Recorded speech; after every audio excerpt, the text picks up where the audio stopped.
no Evangelho segundo escreveu Lucas, no capítulo 7, em nome de Jesus, glória a Deus. Lucas capítulo 7.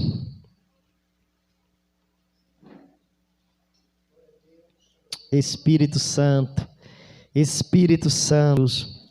O evangelista cantou 2 louvores aqui, que você vê a importância, né? Eu lembro que eu ia para a igreja batista lá, e esses louvores, ele era cantado, era entoado ao Senhor, e quando eu canto ele aqui, é como se eu lembrasse quando eu era pequeno lá indo para a igreja. Não era cristão, não era nada, mas eu ia, esse louvor, eu vi os irmãos como coral, todos cantando, todos conheciam, e Deus se fazia presente. Todos acharam? Eu disse o quê? Lucas 7, a partir do versículo 11, em nome de Jesus, está escrito assim na palavra do Senhor. E aconteceu que no dia seguinte, ele foi à cidade chamada Naim, e com ele iam muitos dos seus discípulos, e uma grande multidão. E quando chegou perto da porta da cidade, eis que levava um defunto, filho único de sua mãe, que era viúva, e com ela ia uma grande multidão da cidade. E vendo-a,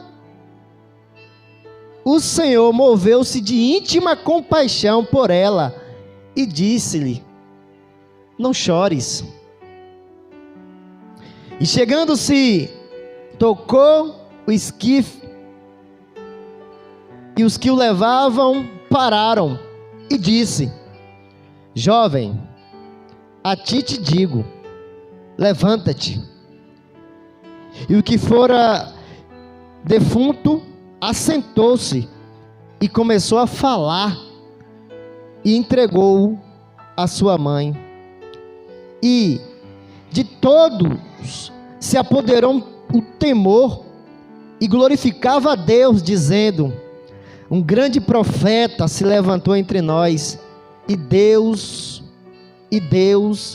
visitou seu povo. Versículo 17. E correu dele esta fama por toda a Judeia e por toda a terra circunvizinha. Sente glorificando a Deus. Senhor, muito obrigado, Senhor, por mais um dia na tua casa. Obrigado pela oração da tua filha, mas como de costume, Deus, eu te apresento esse momento. Eu te apresento, Senhor, esta palavra.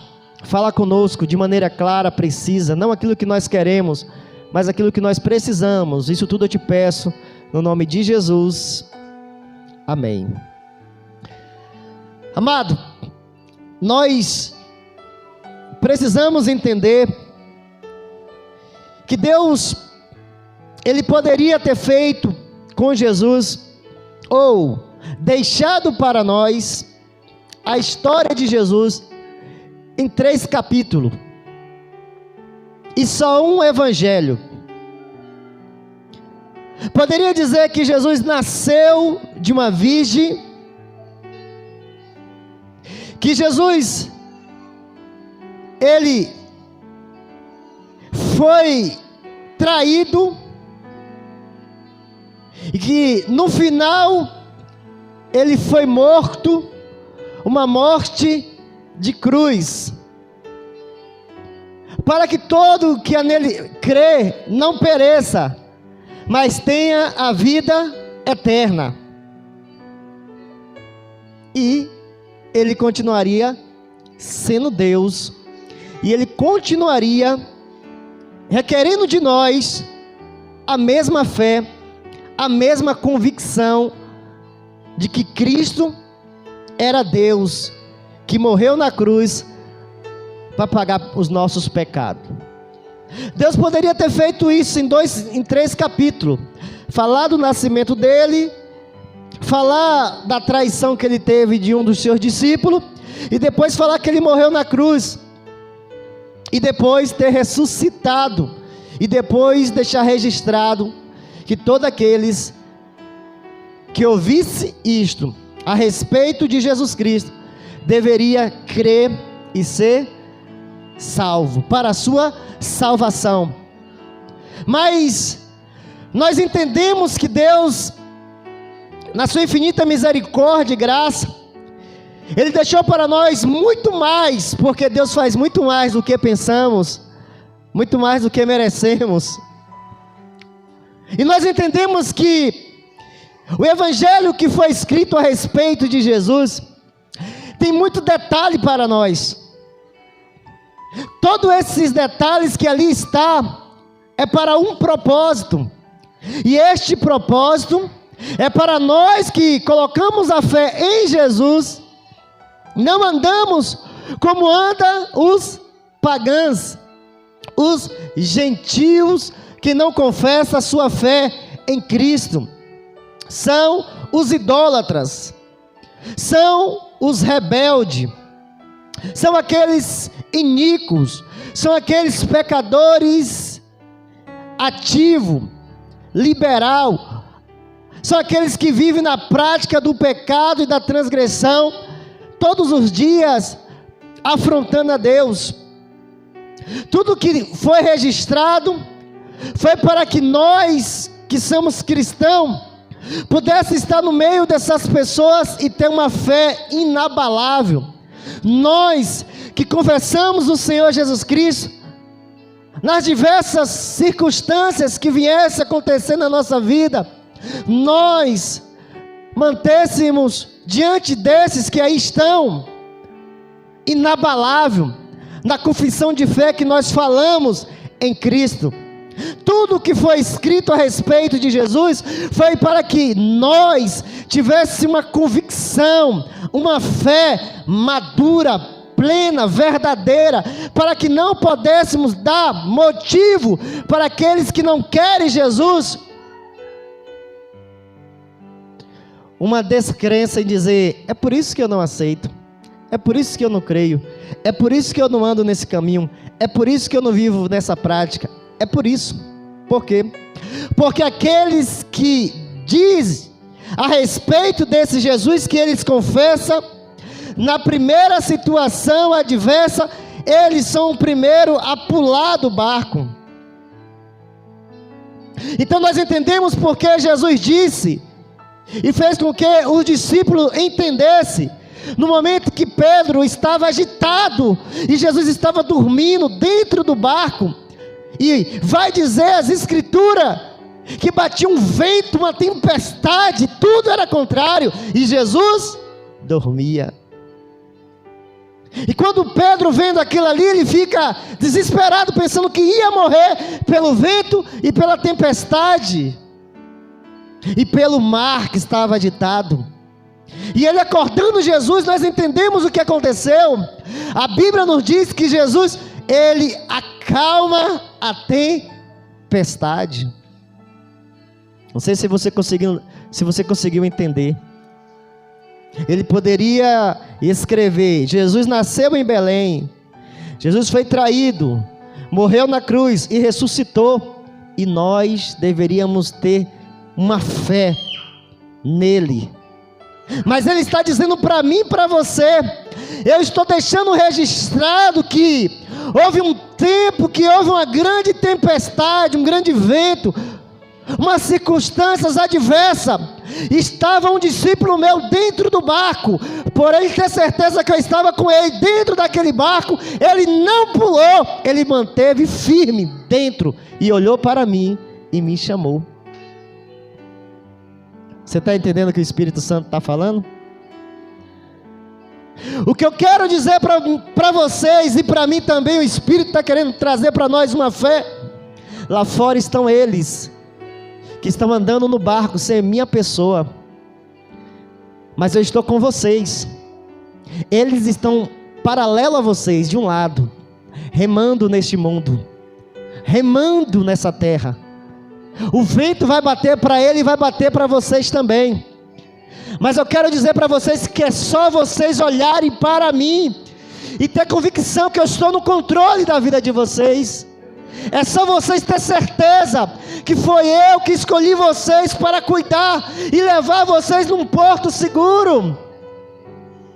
Por isso eu fiz questão de deixar registrado esse momento que aconteceu na vida de Pedro, para que vocês viessem ter fé em mim. É por isso que Deus, Ele deixou registrado várias passagens nas Escrituras, para que nós pudéssemos ter fé nele, e tendo fé nele,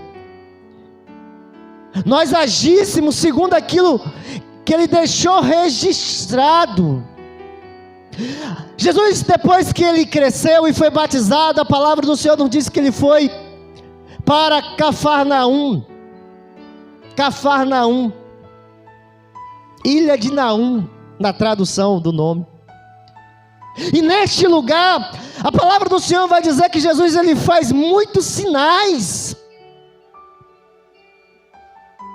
O primeiro sinal que Jesus vai nos dizer ali naquele lugar, é que Ele estava em casa, e aí vem uns amigos trazendo um paralítico, e é nos narrado que leva diante de Jesus, tendo todo um trabalho para chegar. E a Bíblia nos diz que Jesus olha para aquele paralítico e diz: perdoados estão os teus pecados. Por que Ele deixou registrado essa passagem? Para nos dizer algo que você precisa compreender, precisa entender, para que no momento que aqueles que falarem de vocês, ainda que vocês não ouçam, ainda que vocês não possam ouvir, Jesus está dizendo: eu ouvi o que eles falaram a teu respeito, porque eles falam do meu respeito. Jesus mostrando nas Escrituras, e a Bíblia diz: filho, perdoados estão os teus pecados. A palavra nos diz, no capítulo de Lucas, capítulo 1, Marcos, que quando Jesus fala: filho, perdoados estão os teus pecados, os escribas entre eles, na mente deles, no coração deles, quem é este que pensa que pode perdoar pecado? Só um que pode perdoar pecado, e é Deus. E sabendo o Senhor que eles estavam pensando, disse para eles. Entenda que a onisciência de Jesus, Ele conhece todas as coisas. Ele deixou registrado que ao falar algo para aquele paralítico, aqueles que ali estavam pensaram: como é que pode que Ele pode perdoar se Ele não é Deus? Para que vocês saibam que o Filho do Homem tem autoridade na terra. Eu digo para esse paralítico. E ele vai dizer mais. Em outras palavras, eu não sei se é mais fácil dizer: levanta, toma o teu leito e anda, ou se está perdoado os teus pecados. Por quê? Porque para mim tanto faz. Eu sou filho de Deus, que veio na terra para restaurar, para curar, para levantar, para transformar, para perdoar. E disse para o paralítico: toma a tua maca e anda. E ele levanta e anda diante daqueles que ali estavam. Amados, só aí nós vamos ver a grandeza que há em Jesus Cristo. Aquele homem chegou levado por 4, e ele sai sozinho marchando. Por quê? Porque ouviu a palavra de Jesus para ele. A palavra de Jesus não volta vazia. A palavra de Jesus tem poder. E nós entendemos que tudo isso ficou registrado para nós entendermos que Ele tem a onisciência de ouvir tudo e todos ao mesmo tempo que pensa, e dá resposta para cada um. Ele sabe o que você está pensando, Ele sabe o que eu estou pensando, e Ele tem resposta para cada um de nós, porque Ele é Deus. Ele queria deixar registrado isso para que nós possamos ter fé nele. E em Cafarnaum, na cidade dele, onde ele estava, ele fez isso para aquele povo. E a Bíblia nos diz que a fama dele correu. A palavra do Senhor vai dizer que quando nós ouvimos um homem chegar até ele e dizer: Senhor, eu preciso que o Senhor cure um homem que está pedindo, eu preciso que o Senhor cure o servo deste homem que está pedindo, porque ele nos ajudou. E Jesus: eu irei curar. E no momento que Jesus vai, aquele homem fala que não é digno que Jesus vá até a casa dele, mas que lance uma palavra. Porque isso aconteceu na vida deste homem, que não era um judeu, mas um centurião, porque ele acreditou que se Jesus mandasse uma palavra para a casa dele, o filho dele receberia cura. Em outras passagens fala o servo. Por quê? Porque ele ouviu diante daquele povoado um comentário, com certeza.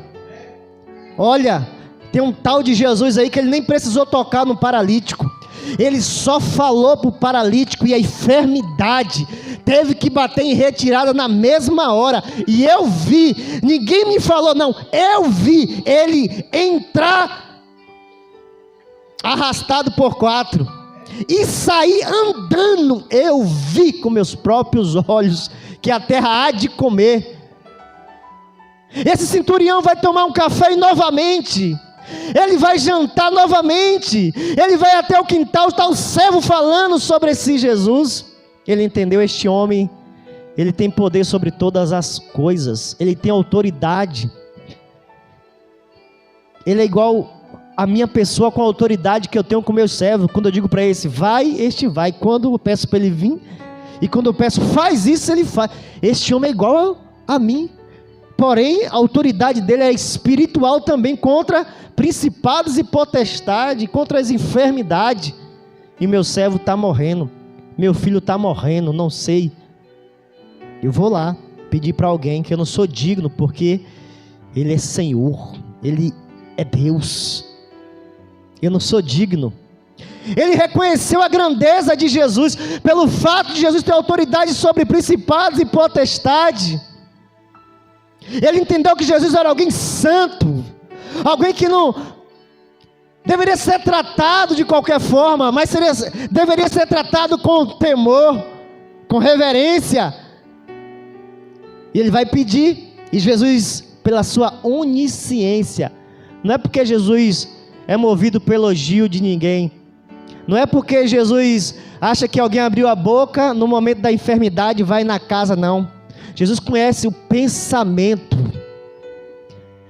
Jesus estava disposto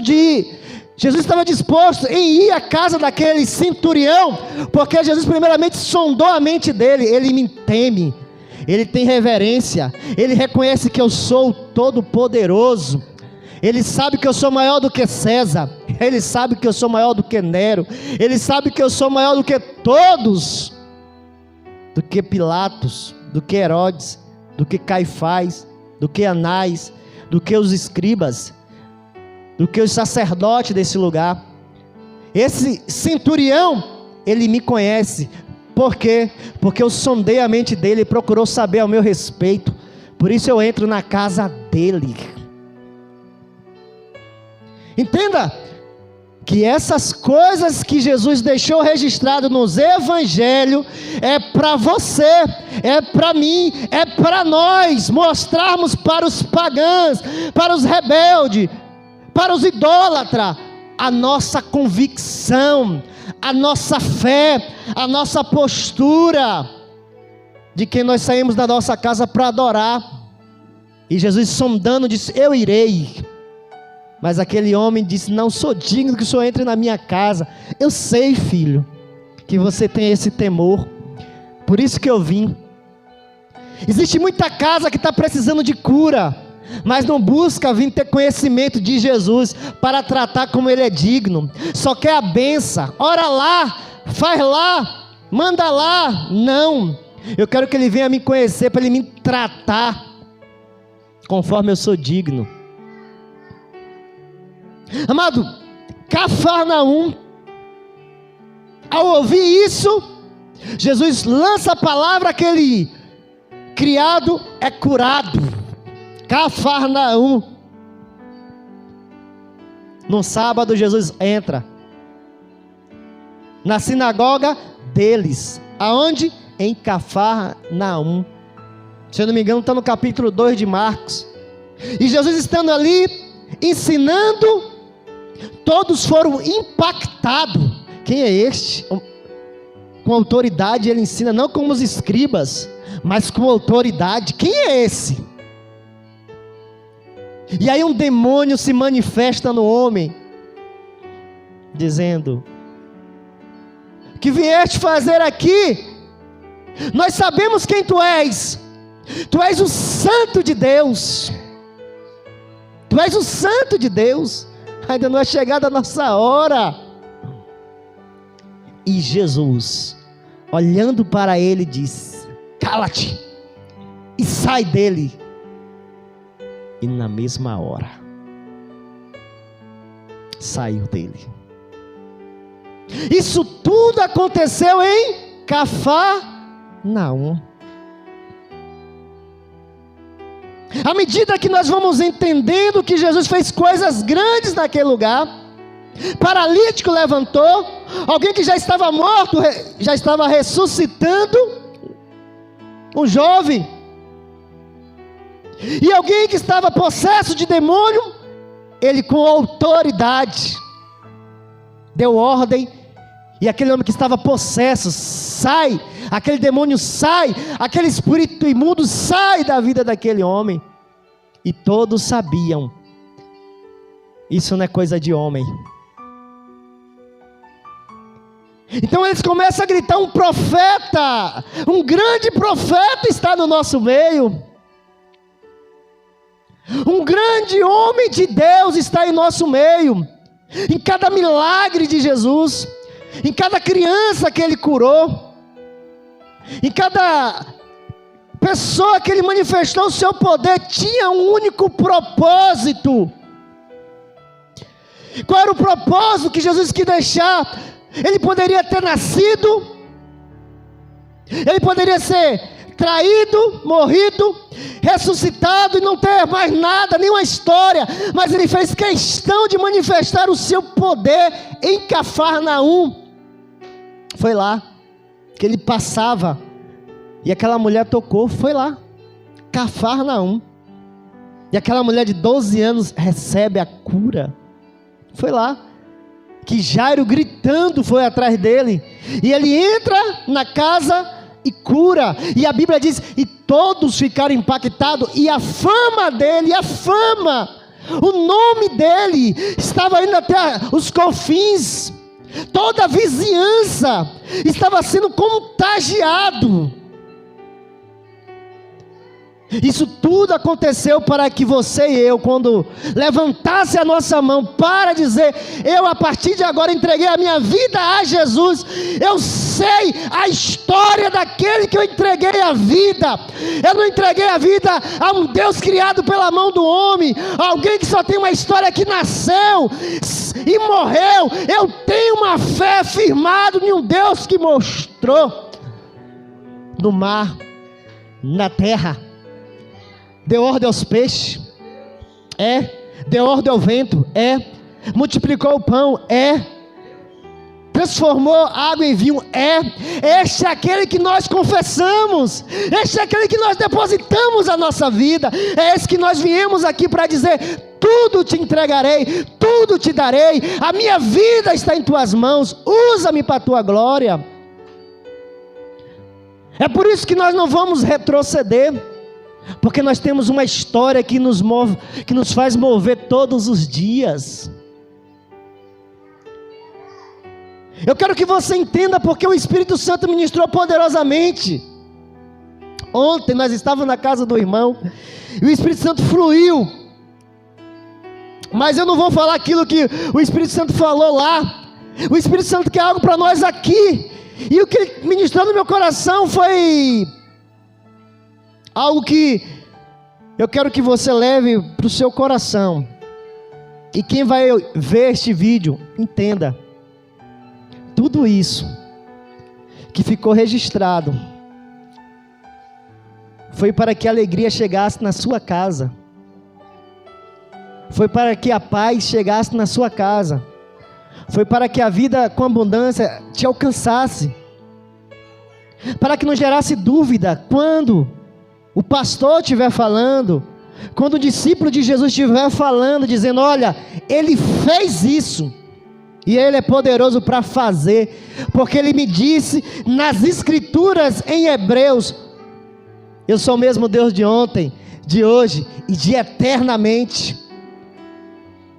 Então, o propósito de Jesus, fazer com que tudo isso que está escrito ali nos evangelhos, é para gerar em nós uma alegria plena, uma fé plena. Como o evangelista falou no início, lembra?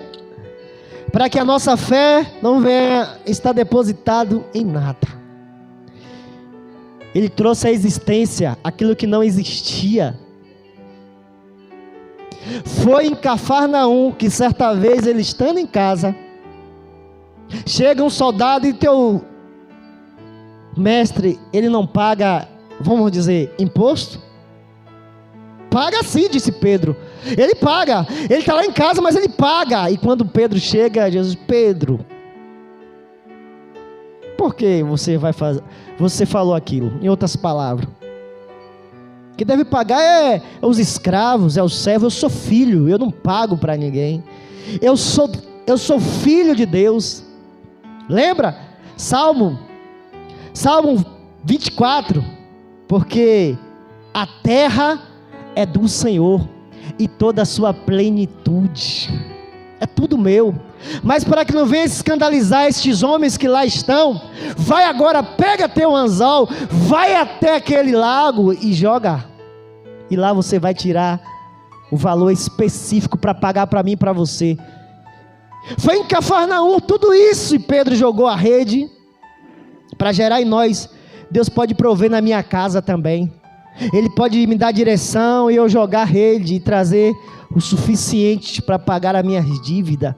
Tudo isso foi registrado para nós termos fé plenamente nele.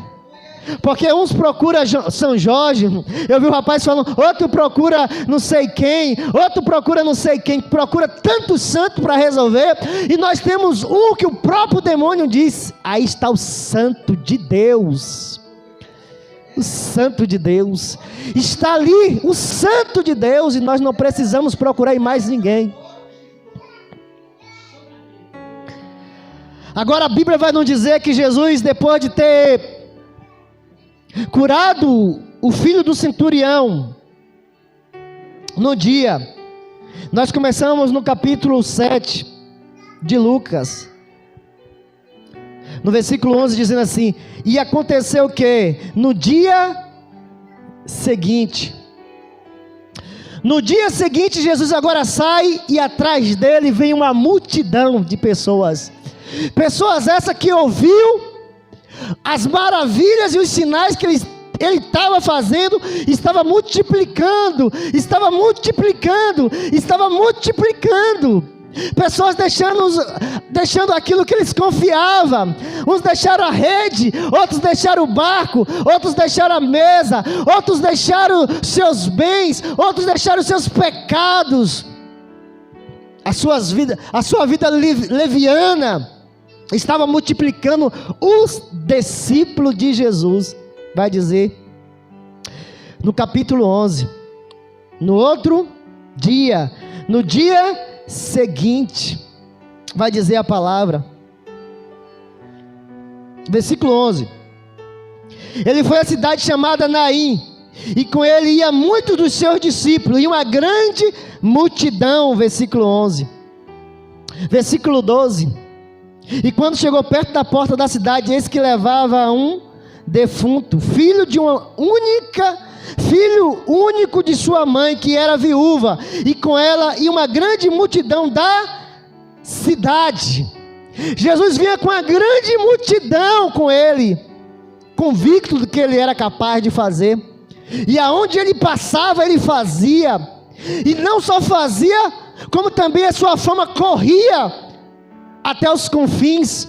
Agora uma grande multidão com ele, e uma grande multidão vindo com a mulher viúva, que tinha o seu filho morrido. E Jesus vai dizer a palavra que quando se aproxima daquela mulher, ele fala para ela: filha, não chore. Foi aqui que o Espírito Santo ministrou no meu coração. Filha, não chore. Por quê? Eu, como mente de pregador, eu penso. No outro dia ele já estava na porta de Naim. Não foi isso? No outro dia ele estava na porta de Naim, a cidade de Naim. No outro dia, e eu falei para vocês aqui que ele curou uma mulher do fluxo de sangue que tinha 12 anos. Eu falei que ele curou a filha de Jairo que estava morrendo. Eu falei que ele curou o servo do centurião. Eu falei que ele curou um paralítico. Eu falei que o demônio falou a respeito dele. E ele olha para aquela mulher e fala: filha, não chore. Não chore. Eu penso que Jesus estava dizendo assim para ela. Eu penso com a minha mente de pregador: não chore. A minha fama, o meu nome, o meu poder, a minha autoridade, a manifestação do meu reino chegou até essa cidade. Mas vocês, principalmente você, não quis correr e vir até os meus pés. Não chore, não chore, porque foi propagado para você os meus feitos, quem eu sou. Você esperou primeiramente seu esposo morrer, porque você confiava no seu esposo. Não chore, não chore. Então quando o seu esposo morrer, você ainda ouviu a minha fama correr por todos os lugares, mas mesmo assim você não quis voltar e vir a meus pés reconhecer que eu sou Deus. Você não quis vir até os meus pés, reconhecer que eu sou Deus e buscar de mim todo o recurso para a sua vida, depender plenamente de mim. Não chore, porque você olhou para o seu filho e colocou esperança nele. Meu esposo morreu, mas eu tenho esperança que meu filho vai criar e vai me dar uma vida que eu preciso, que eu quero, que eu necessito. Todo mundo está me falando desse Jesus, dizendo que ele é o Cristo, que nós devemos ser discípulo dele, nós devemos buscá-lo, devemos adorá-lo, devemos servi-lo, mas eu não vou. Eu continuo colocando a minha confiança no meu filho. A palavra do Senhor vai dizer que indo Jesus com a multidão que acreditou nele, e também os seus discípulos, para diante daquela mulher para dizer: não chore. Esses aqui está, em outras palavras, eu penso, a prima da mulher do fluxo de sangue, aqui está a empregada da casa de Jairo. Essa multidão que aqui está, ouviu e vieram me buscar. E tem meus discípulos que deixaram o barco, deixaram rede, deixaram a sua vida, deixaram o pai, deixaram mãe, para confiar em mim. Não chore, não chore, porque você amou mais seu filho do que a mim. Não chore. A palavra do Senhor vai dizer que Jesus agora para diante daquele que estava morto, do defunto, e toca. É nos narrado aqui. No versículo: e chegou e tocou o esquife, E os que levavam pararam e disse: jovem, eu te digo, levanta-te.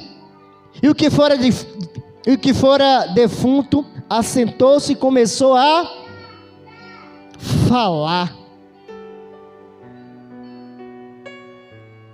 Por que está aqui falar, será?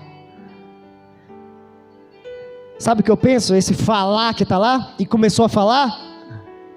Se levantou e começou a falar: mãe, Ele é Deus, não coloca a tua confiança em mim não, vamos segui-lo, vamos adorá-lo. Mãe, coloca a tua confiança nele, Ele me ressuscitou, não é mais para você olhar para mim, é para você olhar para Ele. Vamos entregar a nossa vida, porque Ele é Deus. Porque isso tudo foi escrito para que nós possamos dizer para as pessoas: coloca a tua fé nele, coloca a tua vida realmente aos pés dele, coloca os teus projetos, dizendo: Jesus, antes de eu levar meu projeto para o homem, eu levo para os teus pés, consagro a ti, Senhor.